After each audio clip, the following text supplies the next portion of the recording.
Okay, we'll go ahead and get started here. Thanks, everybody. Welcome to the 2021 California Environmental Assembly. My name is Howard Penn. I'm the Executive Director of the Planning and Conservation League. And this is our first virtual version of our past in-person assemblies. So thanks for joining us via this technology. We are focused this year on the Rebuilding California theme and have today's and next week's sessions remaining. We've had a couple sessions already, which you can find on the link that will be sent to you after this session for the recorded versions. These are all being recorded, and you can find our schedule for next week's sessions on pcl.org/assembly. For those of you that haven't joined us before, each day there are two sessions, one starting at 9 and the other starting at 10:45.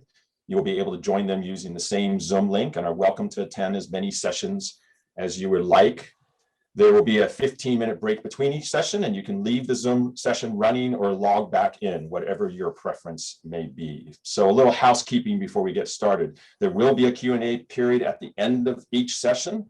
So if you'd like to participate, please enter your questions in the Q&A feature or in the chat window, and we will get to as many of those as possible. These sessions are being recorded, and the link to these recordings and presented material will be emailed to you soon after the session. There will be a feedback form once you leave this session. Please fill those out to let us know your thoughts. It really does help us with planning for our future assemblies. So thank you in advance for doing that. If you have any questions, please contact us at events@pcl.org. And if you would like to support PCL's assembly or our work in general, please consider donating at pcl.org/donate. Lastly, I'd love to give a huge thanks to all of our sponsors. We couldn't do this without you.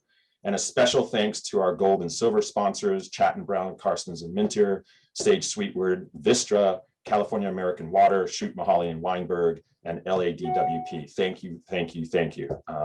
Our sponsors is what help us make this happen. Okay, so let's get started with our first session this morning. How do we conserve 30% of California's land and water?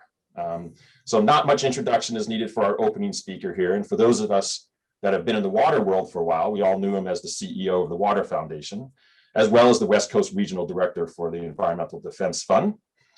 He had some other jobs in there, working for governors and mayors and things like that, but I won't hold that against him. So please welcome California's Secretary of Natural Resources, Wade Crowfoot. Hey, thanks so much, Howard, and it's great to be with you all. I think we'd all much rather be in person for the annual convening, but I'm really glad that you are doing a deep dive in this topic. We've got a dynamite panel right after me, so I'll just spend a little time setting the broadest context for our 30 by 30 goal. And it starts with a recognition that we're all spending a lot of time on one planetary crisis we face, and that is, of course, climate change. And we won't spend time on the problem statement of climate change. We know global temperatures continue to rise. 2020, the hottest year on record. In California, major impacts. Amazing wildfire fact. 5 of the 6 largest wildfires in the state's 170-year history were burning at the same time last summer.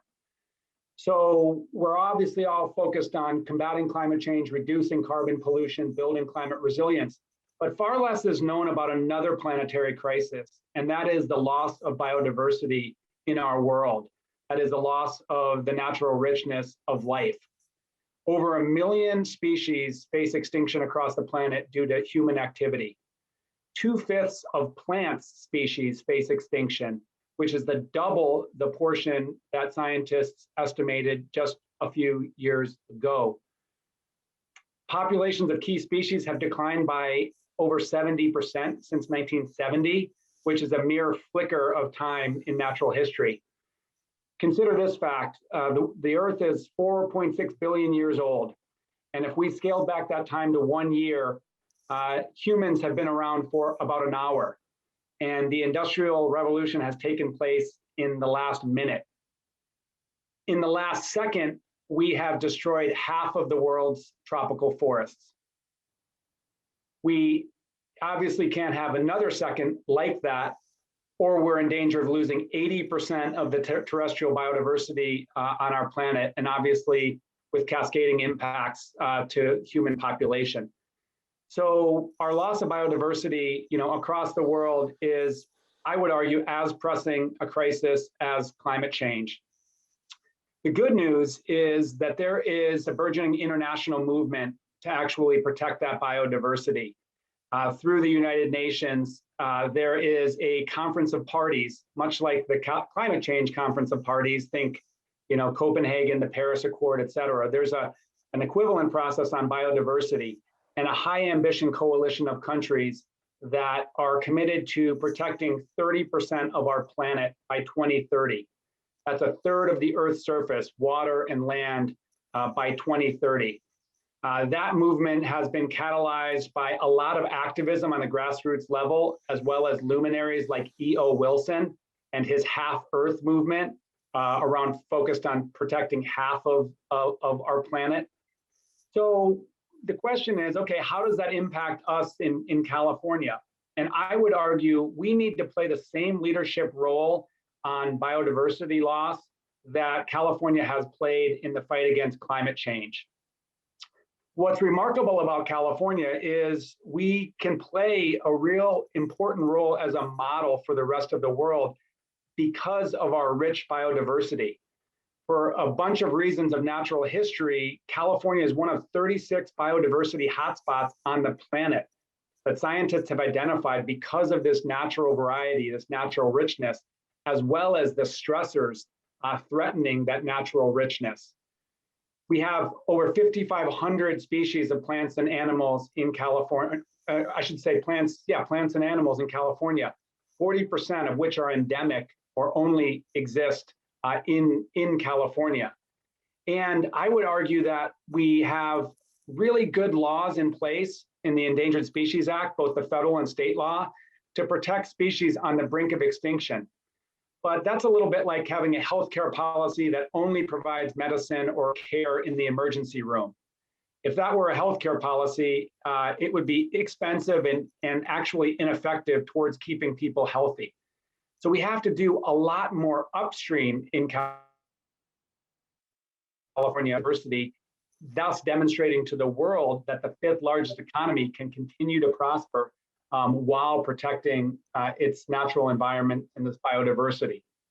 So given the planetary challenge and both the remarkable richness, but also threats to that richness in California, what do we need to do about it? And what are we going to do about it? And that's really where Governor Newsom's executive order comes in that he issued this past October, which for the first time to a very high level elevated our efforts to protect biodiversity with some very clear targets in order to maintain that biodiversity. And so the panel right after me will talk about one of those targets or one of those goals, 30 by 30, a target for our state to protect, to conserve 30% of our land and coastal waters by 2030. We think this can be a powerful model for other states and indeed the entire nation and the world.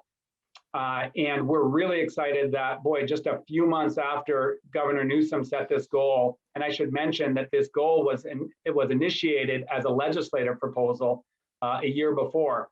And Ash Kalra and many non-governmental groups, nonprofits, deserve a lot of credit for elevating the 30 by 30 goal. So Governor Newsom sets the goal in October, and just 3 months later, President Biden, in his remarkable climate directive, a target of 30 by 30 for our country. So we are, I think, in real sort of prime first mover status as a partner to the federal government. And I know John and Andrea and Jen will talk about that in our panel after this. So from my perspective, this decade can be not only the decade when the world combats climate change in a durable way to avert global catastrophe, but likewise, this can be the decade we do the same on biodiversity. And within the work that we're taking on in California, it's not only the 30 by 30, but it's establishing a broader biodiversity collaborative. So it's not just state agencies or federal agencies or research institutions all working in silos, bringing everybody together to identify not only land conservation and coastal water conservation, but what else do we need to do? Likewise, it's elevating nature-based solutions. California has been remarkable in advancing technology to combat climate change, right? Right now, over 2/3 of the energy produced today power our economy is carbon-free. We have among the world's strongest building and appliance energy efficiency standards. We're electrifying transportation, but we haven't done enough to reintegrate nature actually in combating climate change through absorbing carbon and reducing emissions through activities like catastrophic wildfire, but nature-based solutions to protect ourselves, to reduce flood risk, to protect urban communities from extreme heat. So the governor's executive order not only set the 30 by 30 goal, it called for a development of a climate smart land strategy to ensure that our natural and working lands actually are utilized in the fight against climate change. But it also called for us to redouble efforts on these nature-based solutions, whether that's urban greening to address communities that suffer from extreme heat, particularly disadvantaged communities in the urban context, or whether it's reintroducing tribal practices of prescribed fire on the landscape, or expanding multi-benefit floodplains to protect against flood risk and provide habitat. There's so many remarkable nature-based solutions that we have to run faster on. Last point. In this effort to maintain biodiversity and combat climate change, we obviously have to advance other goals, one of which is equitable access. The fact is, in California, we have a remarkable natural environment that is enjoyed and accessed very unequally in our state. And those that are able to access our nature and be outside skew disproportionately white and affluent. And if we are really going to achieve a California for all, which is sort of our mantra in the Newsom administration, within our movement, within the environmental movement, within the Natural Resources Agency, as we advance efforts like 30 by 30, we have to utilize this to advance equitable access, to allow more Californians and ultimately all Californians to actually benefit from this incredible natural environment we have. Likewise, we need to continue to build housing.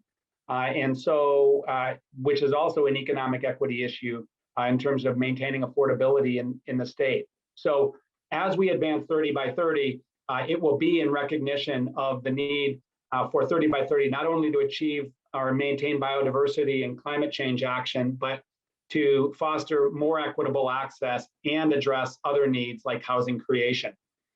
It's a tall order, but from my perspective, California is well positioned to lead. And we believe that actually, if we can make progress on implementing this 30 by 30, we will be an international model in this United Nations process, which we are now for the first time participating in as an official subnational government. So Howard, I'm going to leave it there, and I'm excited to hear our panel start to unpack what 3030 could mean in California. Well, thank you so much, Secretary. Really appreciate it. I really appreciate actually your comments about California taking that leadership role, because I work a fair bit. We work a fair bit with some national organizations that are looking to California to kind of set the model and set the tone. So they keep asking us what we're doing, and it will be a good example as we move forward. So we're looking forward to working with you and your department on that. And thank you very much. So to get started on our first session here, our moderator will be Jonathan Jarvis. He is chairman of the UC Berkeley Institute for Parks, People, and Biodiversity, and past director of the National Park Service under President Obama. So I'm very pleased to welcome John. Take it away, John. Thanks, Howard, and thanks, Wade. Great introduction and a great background for this panel. This panel is going to be primarily a discussion between the three of us on these topics that Wade has presented. And then we really want to welcome your questions from the participants. And so be ready to post those, get them up on chat, and we will be trying to answer as many of those as possible because this is a complicated topic that needs your engagement and active support as well. So I'm going to jump to just a few slides for a little bit of background, and then we'll move to our panelists.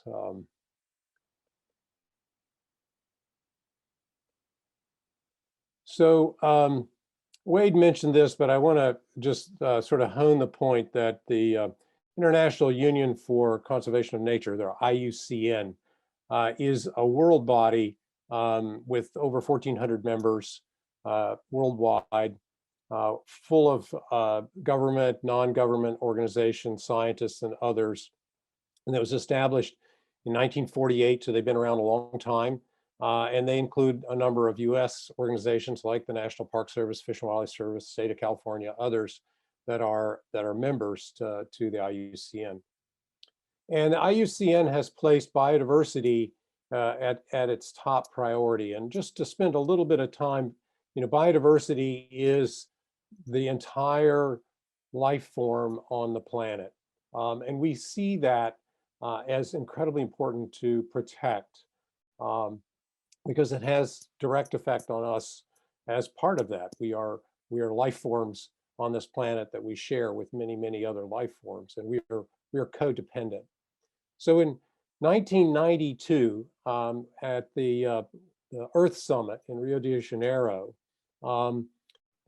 the Convention on Biodiversity was really formed, and that convention, which Wade mentioned, established 3 goals, and you'll see them at the bottom of the slide here: the conservation of biodiversity, the sustainable use of its components, and the fair and equitable sharing of those benefits for all people of the planet. And that's really, really important that those 3 work in concert together. And it's been recognized since then that conserved areas, protected areas, not just national parks, but urban parks and city parks and state parks and all kinds of even private lands with conservation easements, have benefits to society. They prevent coastal erosion, they provide food security with pollinators, they're climate mitigators, they absorb carbon, they provide clean water, clean air, they provide public health. As we have seen during this COVID crisis, people are seeking to get back out into nature. So there's a huge benefit here across all sectors, all ethnicities, all economic factors in the nation. And so these are investments that reap extraordinary benefits to society, not just to the biology of the planet, but to all of us. And so creating a network of protected areas that are interconnected across the landscape is really key to this effort. So in 2010, the Convention of Biodiversity met in Aichi Prefecture in Japan and set these specific goals.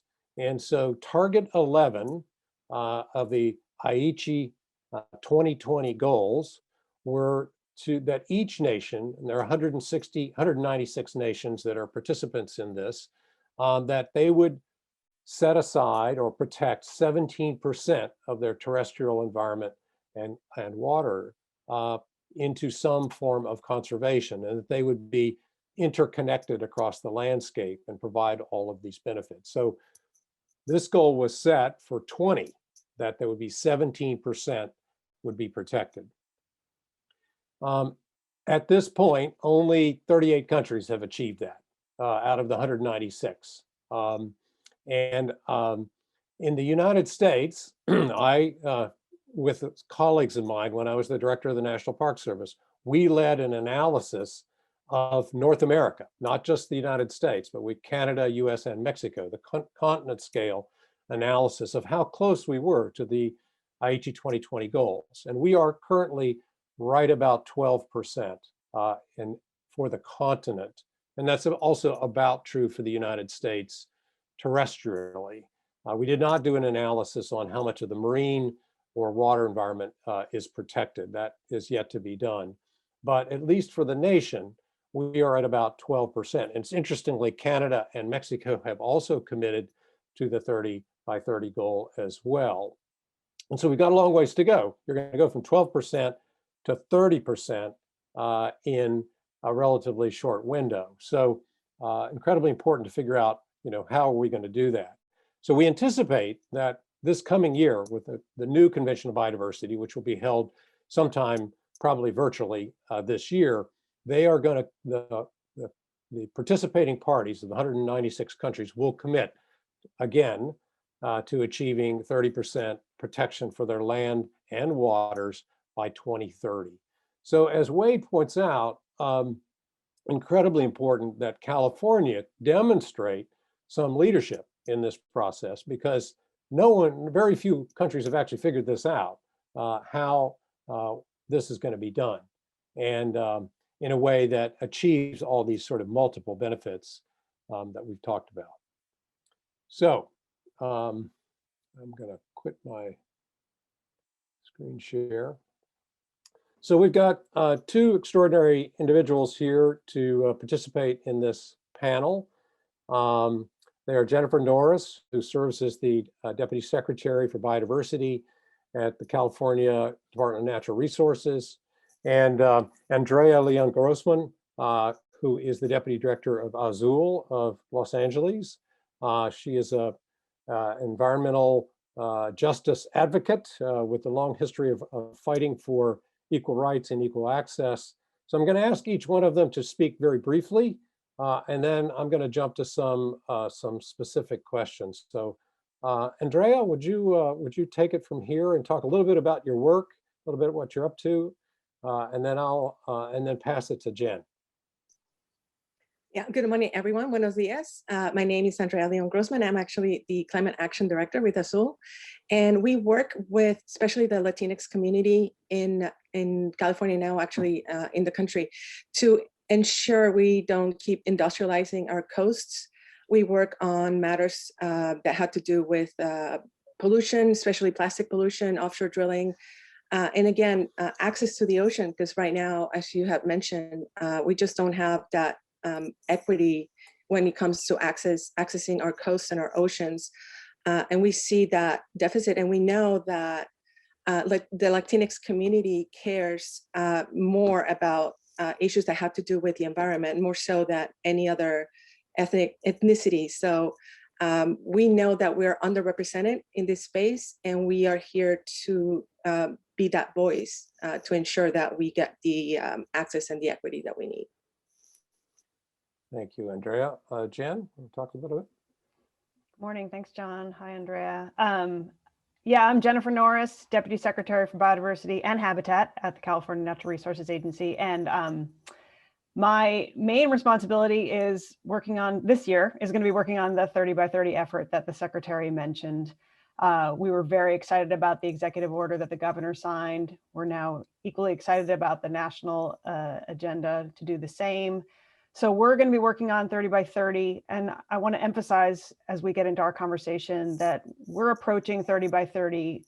Obviously, biodiversity is the driver, but co-equal in that effort, we want to achieve 30 by 30 in a manner that combats climate change and promotes climate resilience in California and improves recreation and equitable access for all. So we're actually working on all three of those together within the context of this effort. And it's a really exciting project.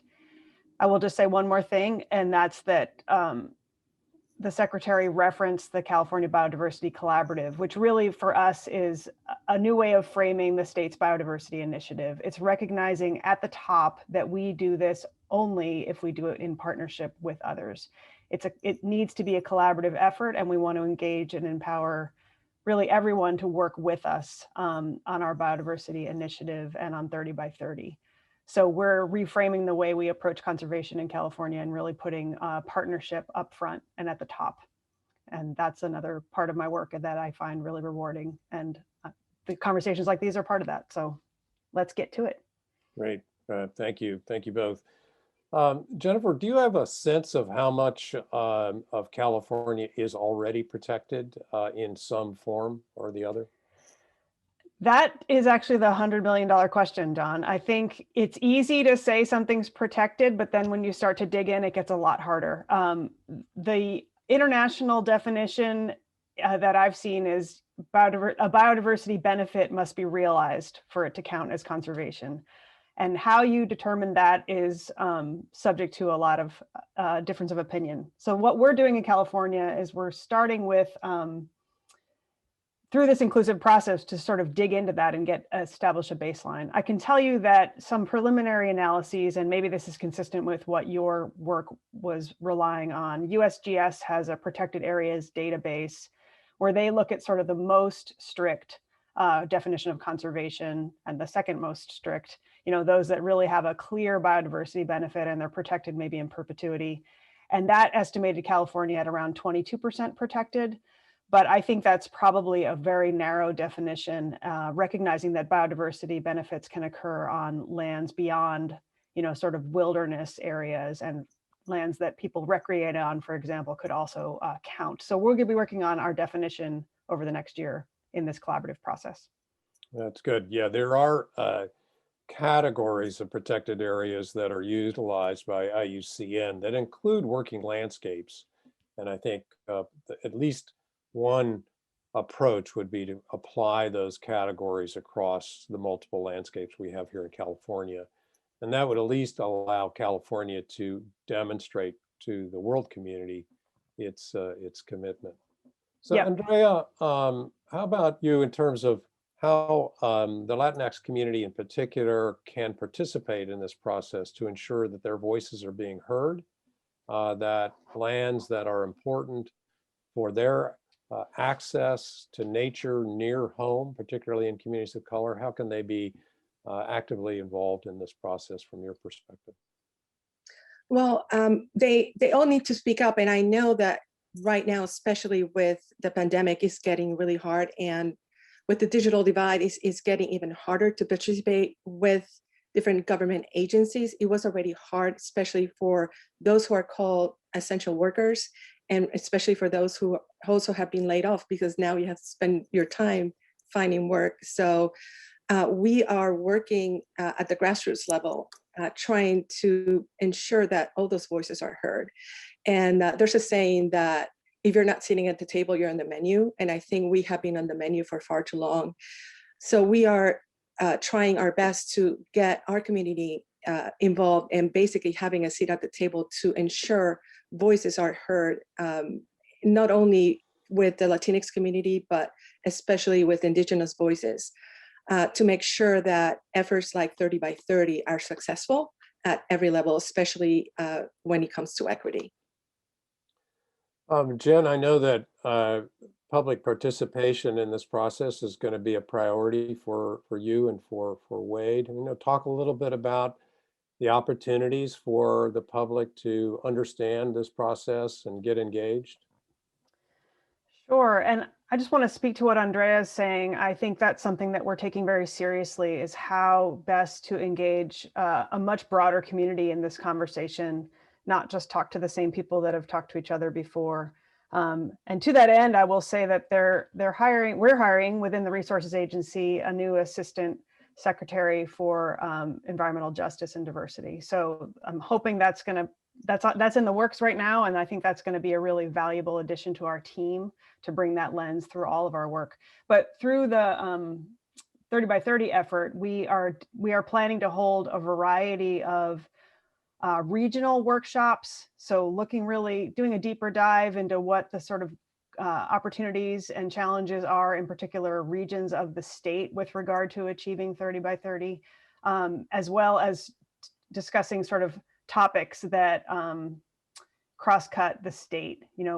To your point, John, thinking about biodiversity conservation on working lands. What does that look like? How do we achieve that on private lands? What are the tools and opportunities we have? So having some expert panel discussions as well as regional conversations. And we will be, I'll put it in the chat, actually, the website for how people can get more information as those workshops are rolled out. We're going to be scheduling those soon. It looks to be in March and April, we'll be having those available for folks. So I'll put that should I put it in the Q&A or the chat? Yeah. Either way, yeah. Good. So Wade got excited and jumped back in here. So just I'm watching, so I figured I would come on to answer any really tough questions. Or correct anything I said wrong. Well, Wade, then that's great. You can complement the discussion that's gone thus far. What in your mind, and this would be for both Wade and Jen, is what are we trying to protect with 30 by 30? I mean, how broad is this? Does it include agricultural lands? Does it include private lands? Is it urban? I mean, or is it just more rock and ice in the Sierras? Jen, can I jump in there? Yeah. So, California landmass of 100 million acres, and of course our coastal waters out 3 miles along 1,300 miles of coast. It's an immense area. 90% of that land mass is made up of natural and working lands. When we're talking about really doing all we can to conserve biodiversity, we can't just look at the sort of the wilderness areas. It's not a question of simply putting up a fence and keeping people out. We have to utilize all of these areas, including so-called working lands, including farms, ranch lands, forests. And so from our perspective, we really want to understand how do we advance conservation across those different landscapes and across those different functions. Now, to Jen's point, we need to develop a really meaningful definition of conservation so that it's not so watered down that actually we're including all sorts of land mass and coastal waters, but it doesn't really mean much. But we think it would be a big loss if it's simply about separating people from land.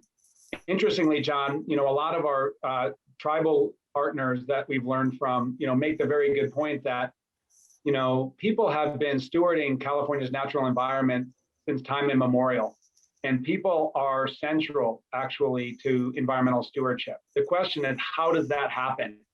And how do we ensure that, again, as we're conserving land and coastal waters for biodiversity, we do so in a way that expands access to more people and to maintain, economic functionality of some of that land. No, that's a really good point. And I do believe that incorporating traditional ecological knowledge from our indigenous people into this process is going to be absolutely essential. I recently wrote a piece for a friend of mine in a new book on Yellowstone, saying that when we showed up, tribal nations had been managing the Yellowstone ecosystem for maybe 15,000 years at a minimum. And we said, hey, this place looks great. Let's make it a national park. And the first thing we did is remove the indigenous people. And now we've been managing it for maybe 150 years. So let's compare our 150 to their 15,000. And if we manage it now for the next 15,000, will it still be national park quality? And so I'd say the jury is still out on a lot of these things. So engagement of communities is really important. Andrea, speak a little bit about the value importance of our coastal beaches and access to the Latinx community, and how we have to ensure that with climate change and sea level rise, that these resources are maintained and still available to them all. Well, I think we have to acknowledge that with this pandemic, it has highlighted how important access to these nature lands, how critical it is to have access. We know that access to nature is a necessity, it's not an amenity. And like Secretary Crowfoot said, right now, access is just almost impossible for a lot of people, not only because there's no public transit to a lot of these spaces, but also there's very limited parking for those who can actually drive. And if there's parking, it's very expensive. So how can we have a system that works for especially those who are living in disadvantaged circumstances right now? And we know right now the economy is not working for a lot of people in my community. So we really need to make sure that as we emerge from this crisis, we ensure we have access for everyone. And it's not just for access to the parks, but also for whatever's going to be this green economy, for nature-based solutions. And it's not just, I think, for energy's sake, but also for water's sake. How are we going to capture rainwater and make sure that those jobs are also accessible for people in the Latinx community?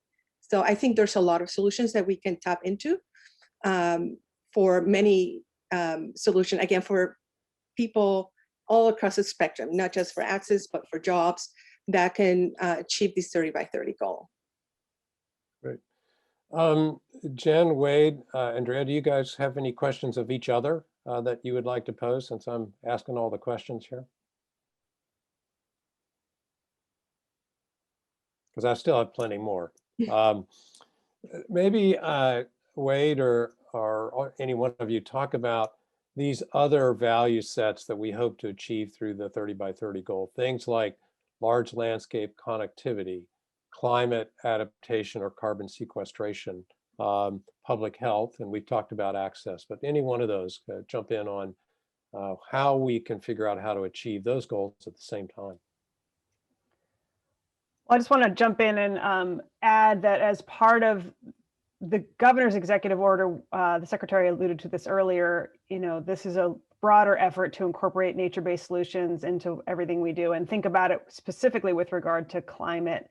And my counterpart on climate change, Amanda Hansen, and I are working very closely within the context of this 30 by 30 effort to inform the climate smart land strategy that she's developing for the state, to identify which ecosystems are going to sequester carbon, which ones provide green infrastructure, and we'll build that into our assessment of where we see conservation opportunities in California moving forward to achieve this 30%. So if we can drive on biodiversity, access, and climate, where are those opportunities across the state? So we're working together on that, and that's an essential part of this project. Good, good. And John, to give you one example, our forests have incredible potential to be a carbon sink. In other words, sequester, remove carbon from the atmosphere. When I say forest, not only the forest, the image you have in your head of, the conifers and the Sierras, but the oak woodlands, the vegetated chaparral. These can do a wonderful job absorbing carbon and have since time immemorial. But the challenge with this catastrophic wildfire, like last season when we burned almost 1 out of every 20 acres in the state, is our forests are becoming a carbon source, not a carbon sink. So this is I think a really compelling example of why smart land management is needed on the climate action side. Yeah, it's a really good point.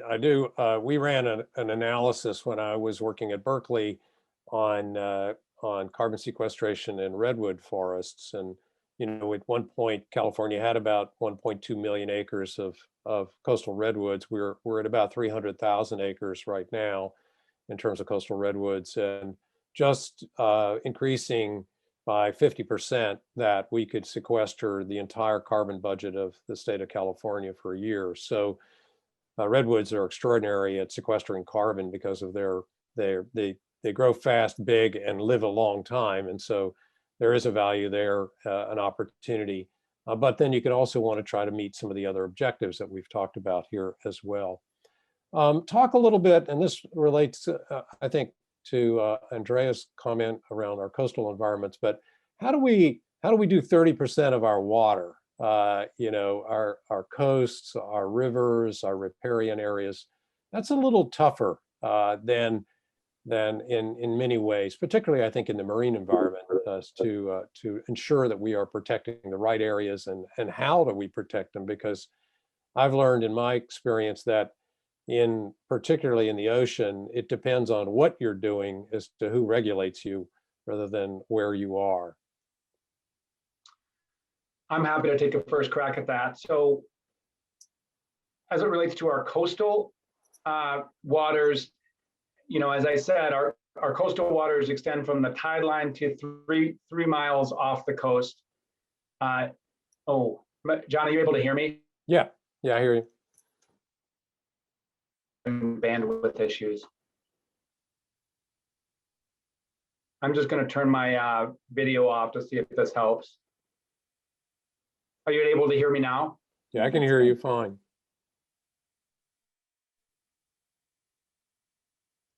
Jen, do you hear me? I do. I heard Wade for a second and then he stopped. Yeah, we lost Wade.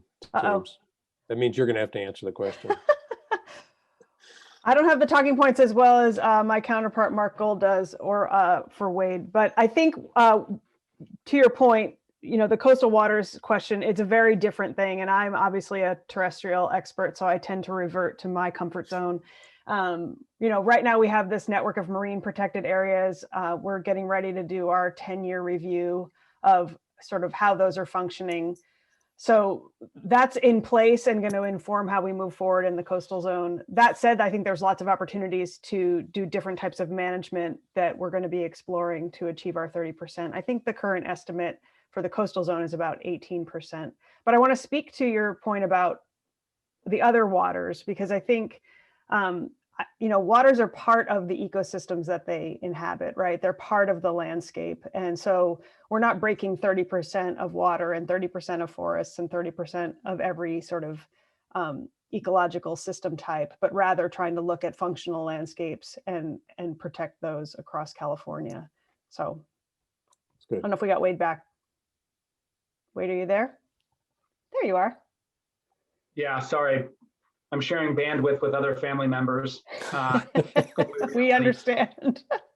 Yeah, no, I think you got it right. I mean, there's, thanks to many, probably part of this conversation, California has this international model of marine protected areas, this scientifically based network of underwater parks, and that's incredible.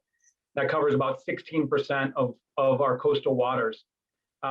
When we established that, we made a commitment to all stakeholders that we would do, after a decade, a scientific review to understand both the efficacy of the network to protect and flourish biodiversity, but also impacts on activities like commercial fishing. So we're not going to jump ahead of that 10-year scientific review to suggest that we should all of a sudden expand the marine protected areas. But while that scientific review is being done in 2022, Jen makes a really good point that there are ways to improve coastal water conservation in, for example, national marine sanctuaries that extend beyond state waters. So it's not that we're going to be sitting on our hands as it relates to the coastal waters. And then to Jen's point on the freshwater, the river systems, et cetera, yeah, we decided not to try to, further parse out, waters or watersheds from the broad land. But obviously, we need to do a lot more to maintain aquatic biodiversity. And some of that is obviously the really challenging issues around how do you protect the fish that are already endangered. But importantly, a lot of work is about how to keep ecosystems healthy, water ecosystems healthy, and restore ecosystems. A lot of this, we talk about maintaining or protecting. There's a lot of opportunities to restore either coastal wetlands or freshwater wetlands or riparian areas, and that's going to be a key part of this is restoration. That's really good. It's good. Andrea, you mentioned this briefly, and I want to sort of dive in it a little bit deeper, but the COVID-19 pandemic has demonstrated, on one hand, a desire by the public to reconnect with nature and this great disparity in the availability. Can you talk a little bit about that from your community standpoint? It can be specific as in the LA Basin or others about the challenges and the desire and the need for 30 by 30 to address nature near home in this process.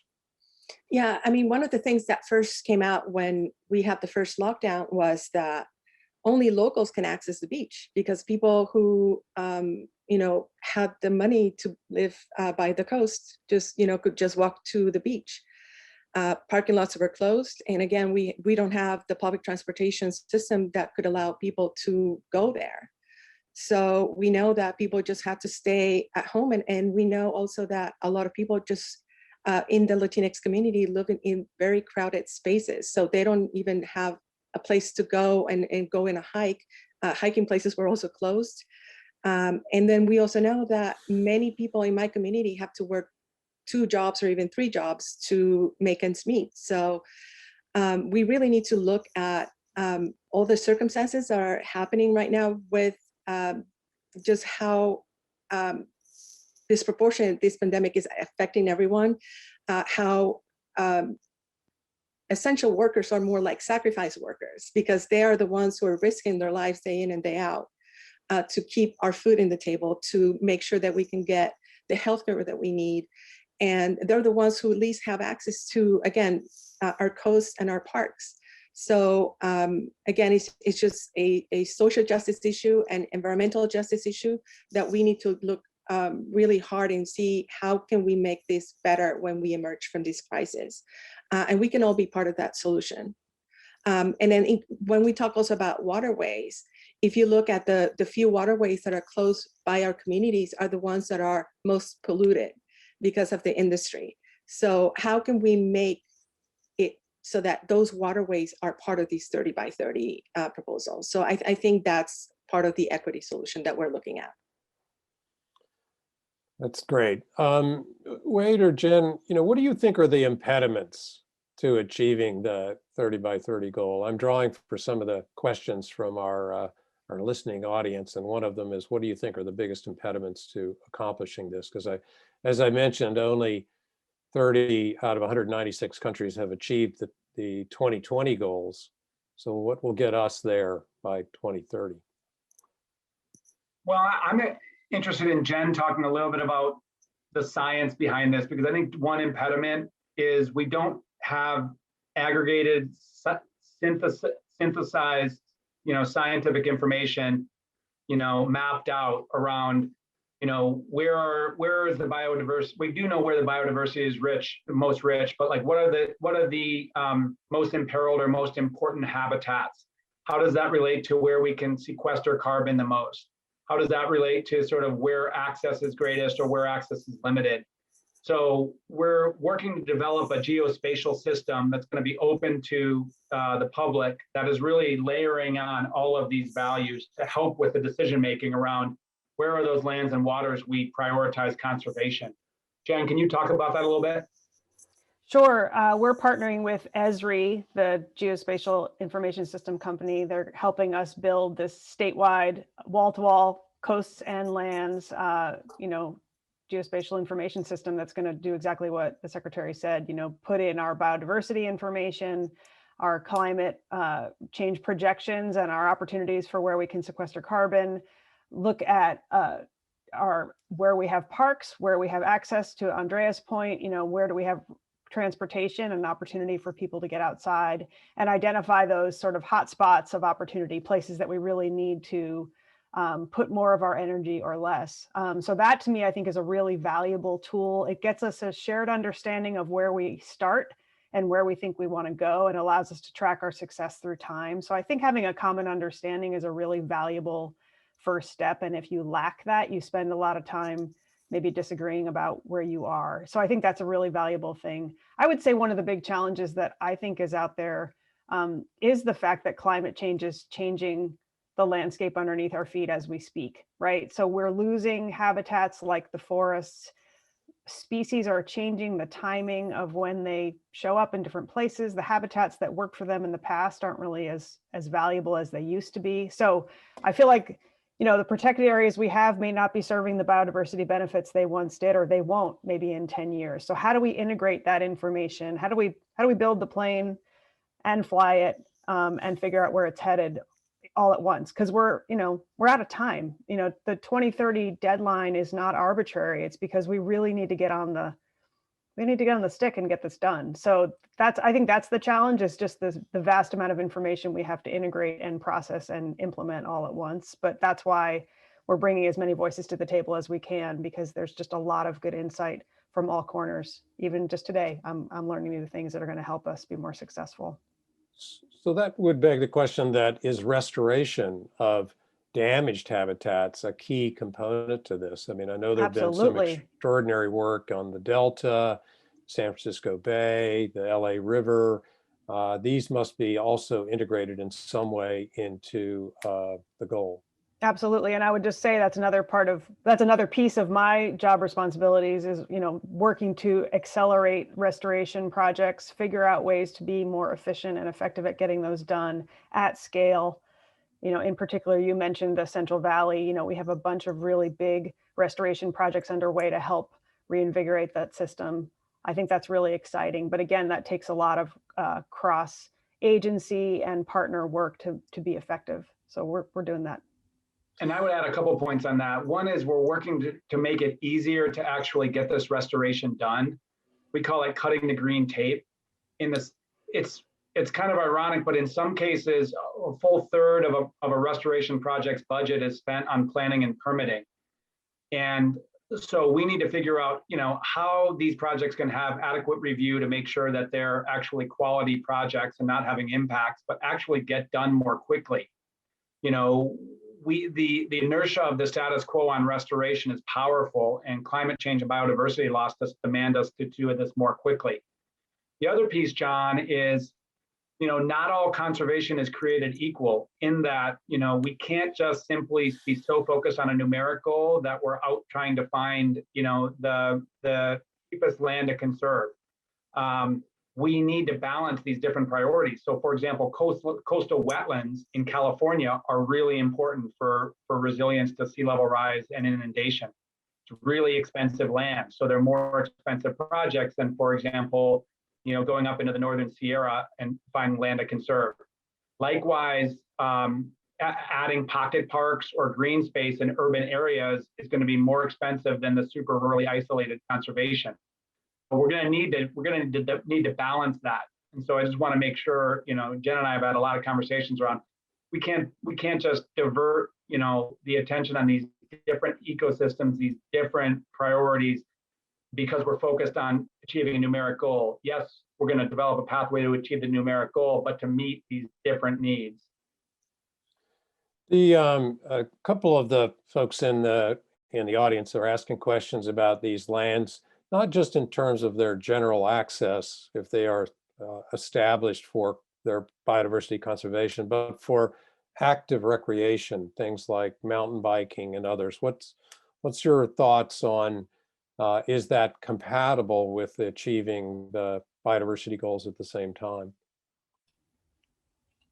I would love to turn that question right back at the former director of the National Park Service, because I think it can be done, but I think it takes expertise and it takes forethought. I echo what Wade said earlier, that we don't want to just create a bunch of places that people can't enjoy. I think that could serve the biodiversity benefit, but it takes people away from the equation and they lose the opportunity to appreciate nature and the value it brings. So that balance, I think, is, I keep putting it in the what is conservation definition, because I think that's all encompassing, but how you figure that out that's one of the expert panels I would want to have John Jarvis come speak, but maybe you could give us a preview of what you would say.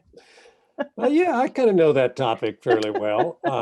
Yeah, I do think they both can be achieved. I mean, one of the core tenets of Target 11 is that effective management of these resources. And so obviously in California, there will be a wide range of managers of these lands. There'll be state managers, there'll be land trusts, there'll be private managers, there'll be federal agencies like the National Park Service and Fish and Wildlife Service and others. And effective management means that they've placed a priority on biodiversity along with public access recreation, appropriately managed, both by permitting, by routing, all of those kinds of things, including everything from monitoring the system to ensure that you have triggers to take management action if you're seeing, long-term change in the biodiversity or displacement of species, all those kinds of things.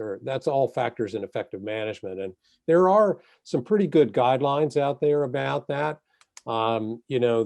There are thousands of protected areas all over the world, but at the moment, less than a third of them are effectively managed.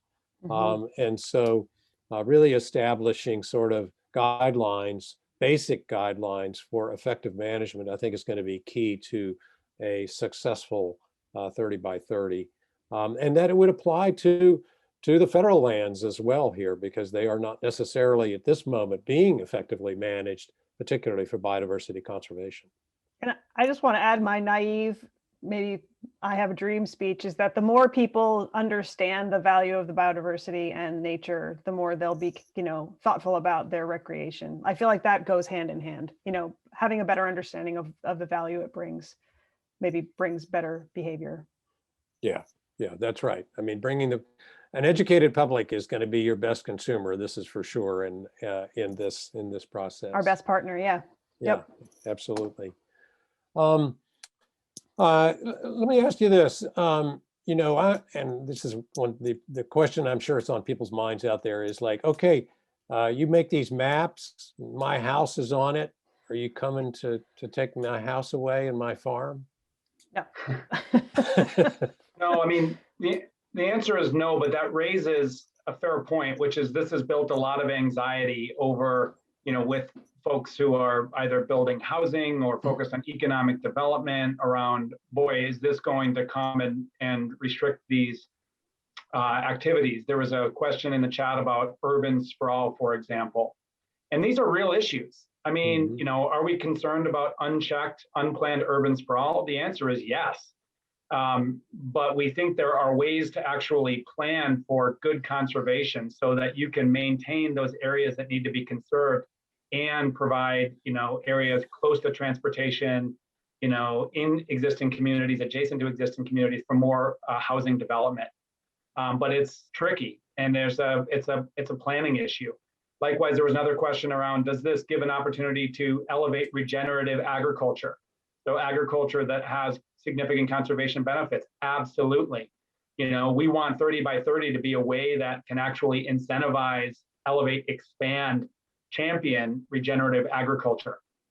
So, we don't want to be Pollyanna-ish. This is challenging and it does involve trade-offs, but we can't advance a 30 by 30 goal that's seen as hostile to these other priorities.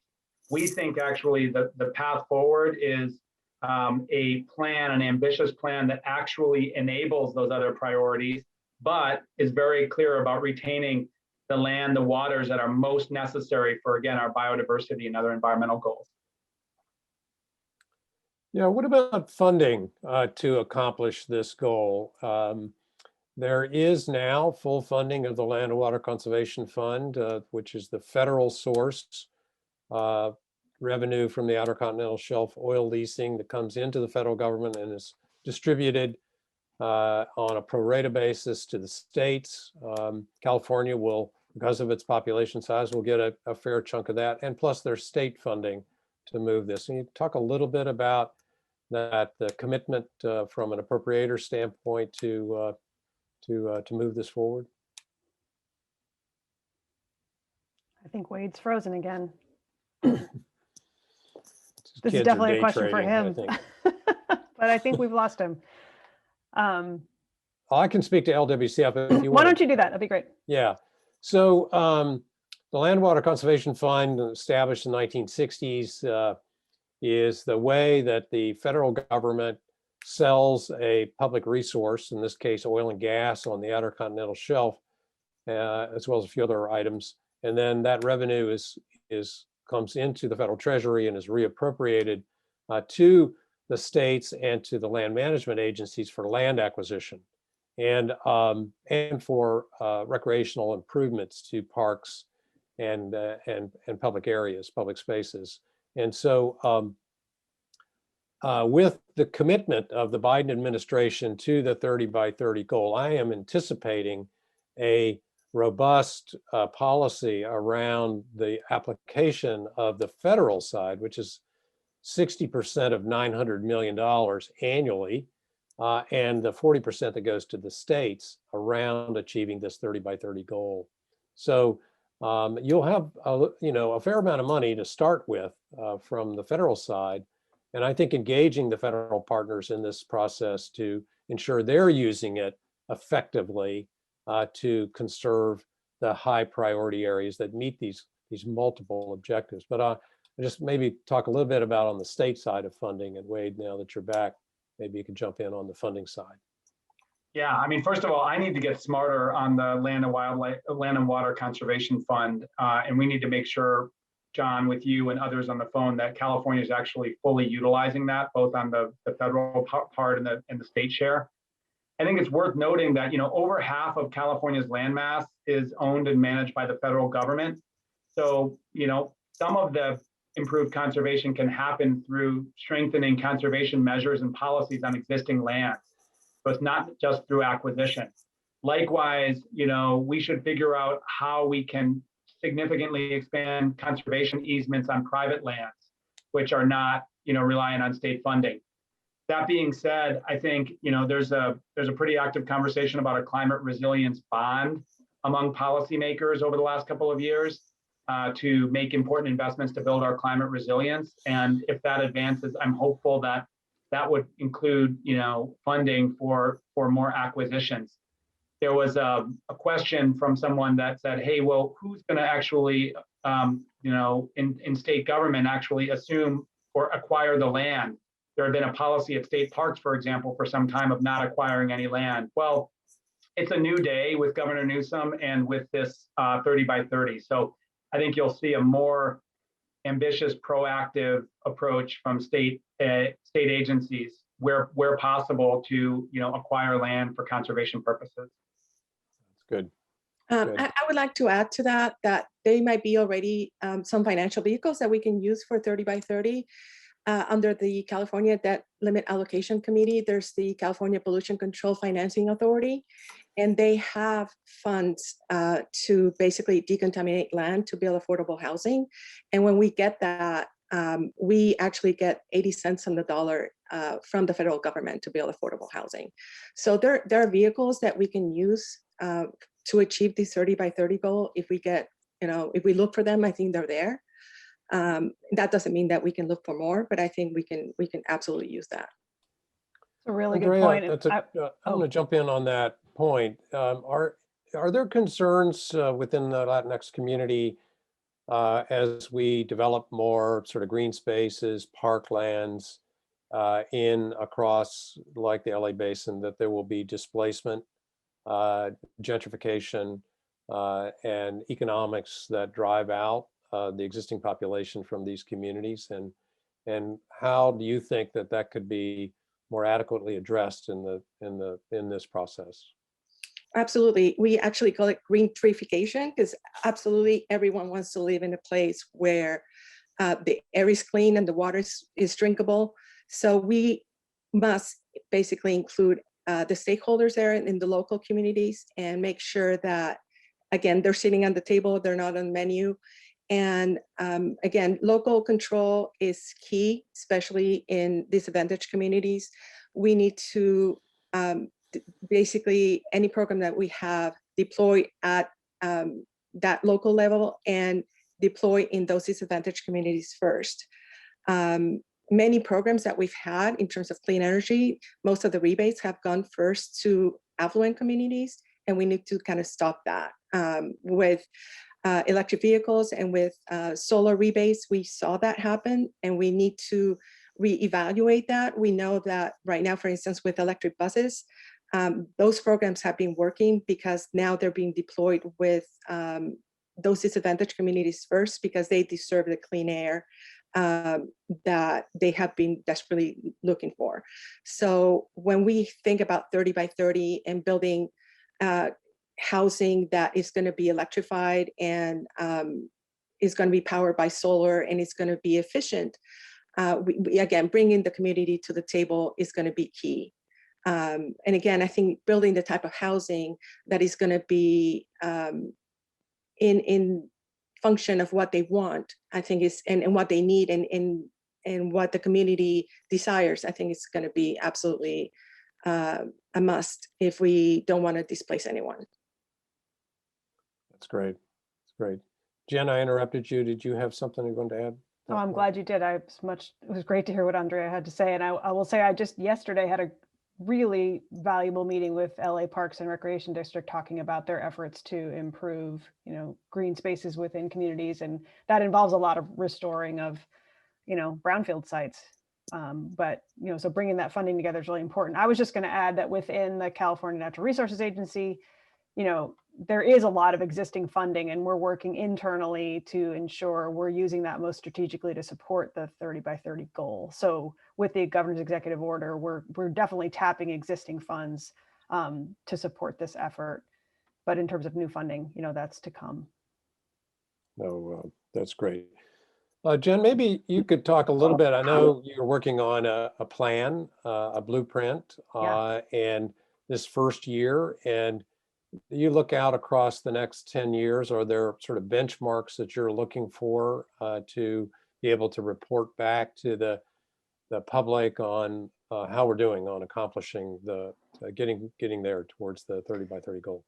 Yeah, I think the first big benchmark, which is probably all I can see at the moment, is this next year. We're due to deliver a document or a set of strategies to the governor on how we will get to 30 by 30. And so we're creating something we're calling the Pathways to 30 by 30 report. And that's going to use this CA Nature GIS that I described and these public engagement conversations to pull together information about where we are now on the road to 30 by 30, how much more we need to, get to, and how we'll track that through time, as well as the different strategies that we can deploy to achieve biodiversity, promote climate resilience, and access for all. I will say, these conversations, what I love about them is that we, as part of this report, we want to identify what are the challenges, what are the things we want to, maybe there are policy needs, maybe there are funding needs, maybe there are different ways of interacting with folks. So this document would also include that. So it's almost like a user's guide. If you want to help us achieve 30 by 30, this Pathways document is going to be sort of the first step for laying out how we can get there and how you can join us. That's great. A lot of these kind of decisions, particularly in the urban communities, are going to be made by local government, not by the state government, certainly That's not right. by the feds. What's your thinking about active engagement with local government in terms of planning, protection of existing green spaces, watersheds, riparian areas and the like, because part of this is not just creating new spaces, but protecting what we've got. Right. I think that's what these regional conversations in my mind are really designed to sort of bring to the front. Obviously, we're not going to launch local planning efforts everywhere in California through this work, but I think can highlight the value of well thought out local planning that identifies where we want to conserve through time and does it in a strategic way that meets these needs. So as part of the Pathways document, I think too, we're going to identify the state has a lot of really good tools, the NCCP Act, the RCIS program, ways that you can start to think about your strategic conservation planning through time while meeting your economic goals.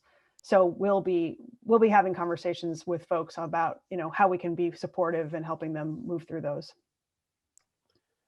And obviously the Strategic Growth Council too. I mean, I should mention them as well. I mean, that's what they do all the time, right? Is help people think about that. So. Well, that's great. Yeah, I think maybe spending a little bit of time, maybe delving into this, having worked in government for 40 years, sometimes getting to, I used to laugh that the only time I got to talk to the director of the Fish and Wildlife Service is when we went to a different country together, in spite of the fact we were one hallway apart in the building. That here you have these initiatives around housing, for instance, and transportation, and a desire by the governor and this administration to accelerate these activities, particularly housing, and of course fire. How do you integrate these initiatives in a way that they are complementary and not competitive with each other in across government agencies? It's a really good point, and I think that's the job of the deputy secretaries in large part, is to communicate with each other internally. That's why we're here, is to look across the different departments, the Fish and Wildlife Service and the Park Service, right, and bring those together. So, and our state counterparts of that. I think, I work regularly with, as I said, Amanda Hansen works on climate. Jessica Morse, who works in our forest program. As part of the executive order, we're charged with a broader conversation with OPR and with CDFA and Cal EPA. And so that's ongoing. And that really falls under this larger umbrella of this, collaborative spirit of working together across lines and really trying to break down silos. That's something that we're, it's pretty evident that that's a priority for this administration because it happens all the time. We really are not supposed to be working on these in silos and sharing information. And that's one of the things we're hoping that this Pathways document can do, at least, is connect the dots and show how things work together. That's great. Great. Well, as we used to say in Washington, whoever said a dog is a man's best friend never had a deputy. And so that's a good point. I used to have a deputy. I miss her. That's right.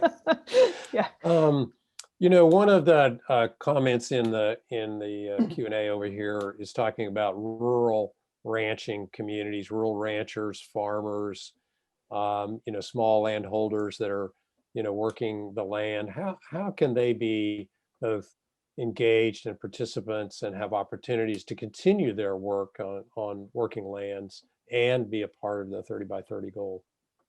Well, I think that's a big part of the executive order. We recognized at the top that working lands have a tremendous amount of value, both for sequestering carbon and for promoting biodiversity. It goes back to your well-managed point. Obviously, that's essential. But in my experience, a lot of the rangelands were places where we found some of the really important biodiversity, and their management was essential to the protection of a lot of species. So, that's a strong recognition in this executive order. It's a big part of what we're trying to make sure is elevated at the top, and identifying opportunities for, whether it's easements or whether it's, programs like SALC, like ways that we can get more folks to engage with conservation and work with us. I will say the community is pretty active, and we've had lots of conversations already, and I'm pretty excited that that will continue.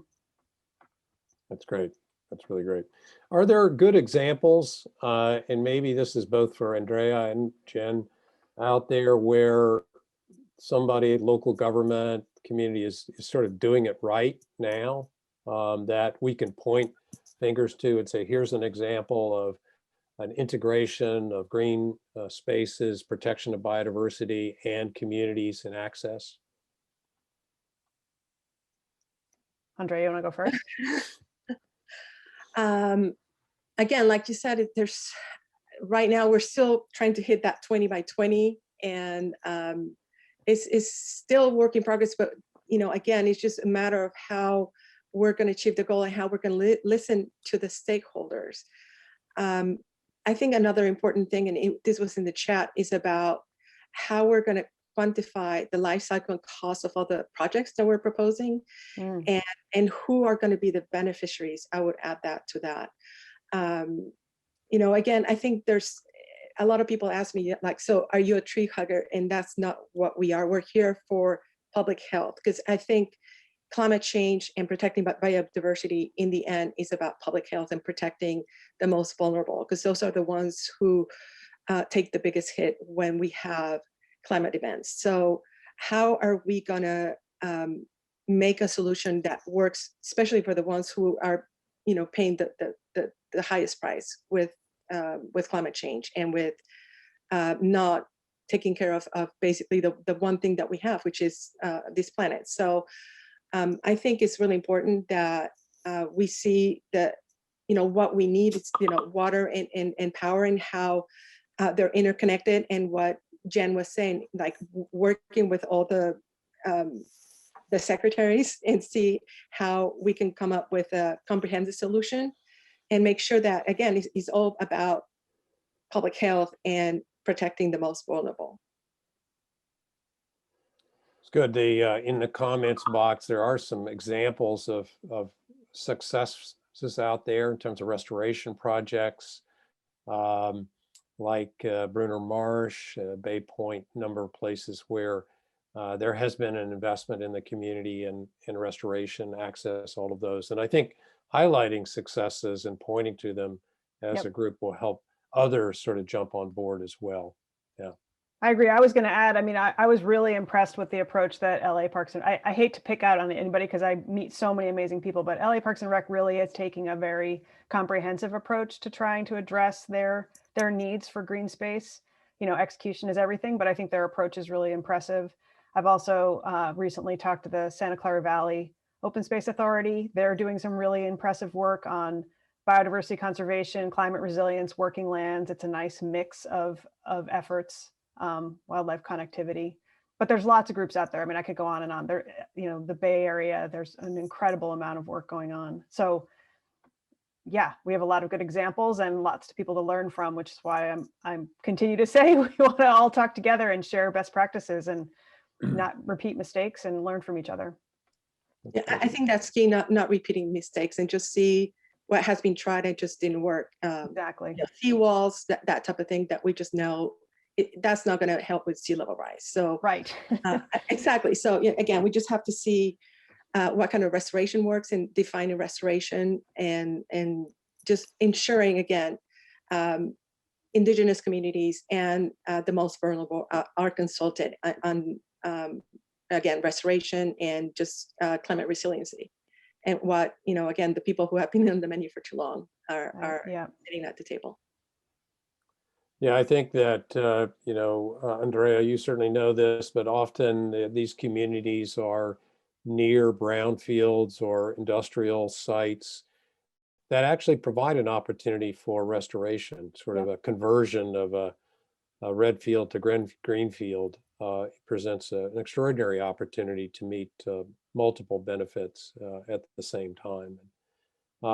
I saw when I was working as director in Chicago, in Southside Chicago, a small park was created in a predominantly African-American community it was a rail yard, side rail yard, which is mostly full of dead cars and railroad ties, was restored by a community action.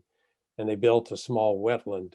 And within a year, it became a migratory spot for monarch butterflies that were coming through the community, and it just was transformative. Even though it was basically a postage stamp, and it transformed lives locally in many ways. And so I think there is extraordinary opportunity with this work to do good for all communities across California. And I do think that California is going to figure this out more quickly than the federal government will. Just not having worked in that environment for 40 years, that they're slow to figure this out.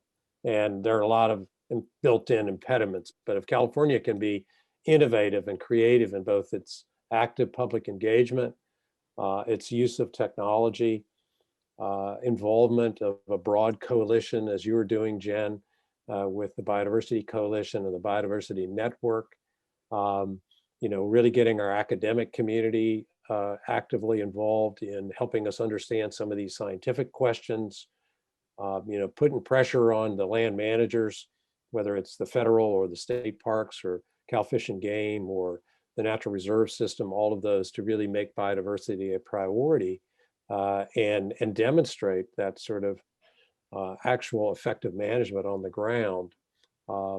And then look to our cities and look to, we've still got park bond money out there for park deficient communities. And we look at those assets as an opportunity to infill and improve the lives and public health all at the same time. So I think it's an extraordinary moment in time for all of us to move this ball forward and fully achieve the 30 by 30 goal. Really, really fantastic. So we've just got a few minutes left. I'd like to give each of you a moment or two to make any closing comments, and then we'll pitch it back to Howard for any final statement. But Andrea, perhaps you'd like to jump in just for a few final comments.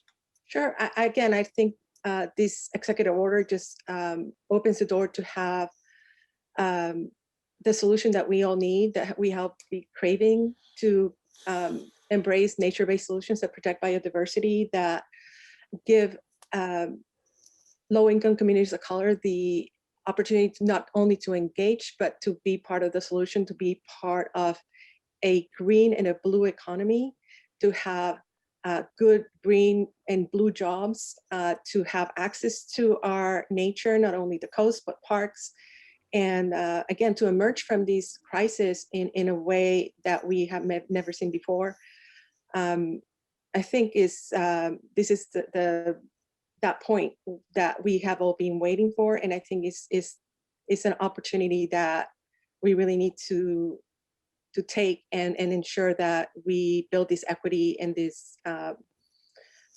again opportunity for people who have been basically forgotten for far too long. So I'm really excited. I'm really looking forward to be part of this process and be part of making sure that people are heard. And no, I think one thing that we haven't discussed is also having materials in different languages, not just English and Spanish, but other languages, because again, California is very diverse, and I'm so happy to be living in a state like this.